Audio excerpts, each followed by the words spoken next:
Welcome, everyone. I'm Maietta, president of ResearchTalk. Our ResearchTalk Qualitative Scholar Conversations today will focus on a course offered at our Qualitative Research Summer Intensive. The title of that course is Designing, Executing, and Presenting Mixed Methods Research Projects. And that course is co-taught by Kevin Swartout and Wilson Palacios. Both of them are here with us, and they will introduce themselves in a moment. The course is offered Thursday and Friday. It's a two-day course, July 25th and 26th.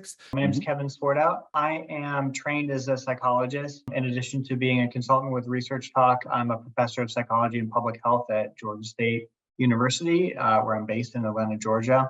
And it was really my involvement in meeting Ray and starting to kind of take courses with ResearchTalk that kind of got me into doing more qualitative and mixed methods. Hello, everyone. I'm Wilson Palacios, Associate Professor here at the University of Massachusetts Lowell in the School of Criminology and Justice Studies. And my evolution, if you will, as a qualitative researcher comes mostly over being in higher education for these last 27 years, trained as a sociologist, and also coming predominantly quantitative program at the University of Miami. Over the years, always being able to manage to connect with, when I was a grad student, with faculty that were engaged in mixed methods research. We really currently focus on the kind of design, execution, presentation, and decision-making involved in mixed methods. So obviously, you've got the qualitative and the quantitative, but those data have to talk to each other one way or another. You just can't have a standalone qualitative component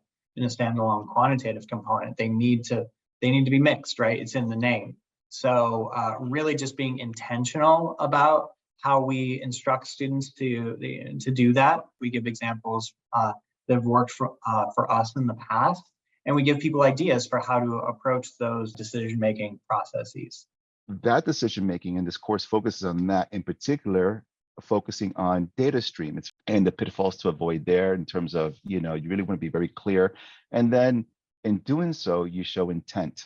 And so that's why it's uber important why your decision-making has to be clear, data streams have to be crystal clear, and you have to show intent in what you're proposing to do. And for me, I always it requires more time. It requires a lot of lead time in developing a visual. And it doesn't have to be fancy, but I'm a firm believer that if how you envision your research design, your decision, it should effectively communicate the decisions that you're making. It should be in a visual, and maybe with a 5-7 minute talk about how these pieces fit together. A lot of courses and a lot of textbooks talk about the nuts and bolts of the research steps, but they don't really talk about sort of how to contextualize the findings on the back end and really, help people to care about them, help people to understand them, and help them to have, the greatest impact possible. Because at the end of the day, that's why most everyone engaged in mixed methods research is doing it, because they want to have a positive impact on their field and on, society in general, ultimately.